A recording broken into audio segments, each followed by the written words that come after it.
আসসালামু আলাইকুম, কি অবস্থা সবার? আই হোপ আল্লাহর অশেষ রহমতে অনেক অনেক ভালো। তো অনেক দিন থেকে আমার বাসার পেছনের মিষ্টি কুমড়া গাছের কোনো আপডেট দেওয়া হয় না।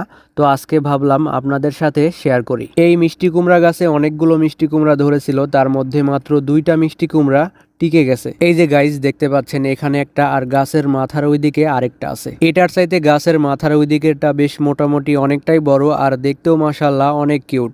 গাইজ জাস্ট মিষ্টি কুমড়ার কালারটা দেখেন, একদম অসাম পিওর গাঢ় সবুজ। যদিও মিষ্টি কুমড়া আমার ফেভারিট সবজি না, তারপরেও দেখতে অনেক ভালো লাগে। আর ভালো লাগবে না কেন গাইজ বলেন? এই গাছটা আমি ছোট থেকে অনেক যত্ন করে বড় করতেছি, আর সেই গাছে ফল ধরেছে, এটা খুবই আনন্দের। আর এই যে এদিকে দেখতে পাচ্ছেন, সামনে আরো একটা মিষ্টি কুমড়া ঝুলে আছে, এটা গাছের ডোগায় ধরেছে। এই মিষ্টি কুমড়াটা মাশাআল্লাহ ওইটার চাইতে বড় আর অনেক বেশি সুন্দর। এটার বয়স তেমন একটা বেশি হয় নাই, এই তো কয়েকদিন আগে ধরলো, এখনো কচি আছে, আরো অনেক বড় হবে। গাছটা অনেক স্ট্রং আর অনেক বেশি হেলদি ছিল। এই দুইটা মিষ্টি কুমড়া বড় হওয়ার পর থেকে একদমই দুর্বল হয়ে পড়েছে। এই মিষ্টি কুমড়াটি পরিপূর্ণ ম্যাচুরেট না হওয়া পর্যন্ত হারভেস্ট করব না, দেখি কতদিন রাখা যায়। আর গাছের গোড়ার দিকে যেটা আছে ছোট, ওইটা দিয়ে আর কয়েকদিন পরে সবজি খিচুড়ি রান্না করা হবে ইনশাআল্লাহ। আমি মিষ্টি কুমড়া খেতে পছন্দ করি না, মিষ্টি কুমড়া আমার ফেভারিট সবজি না, কিন্তু গাছটা আমি ছোট থেকে যত্ন করে বড় করলাম, দেন সেই গাছে ফল ধরলো, ছোট থেকে ফলটা বড় হইলো, এটা দেখেই মনে শান্তি লাগতেছে। That's it.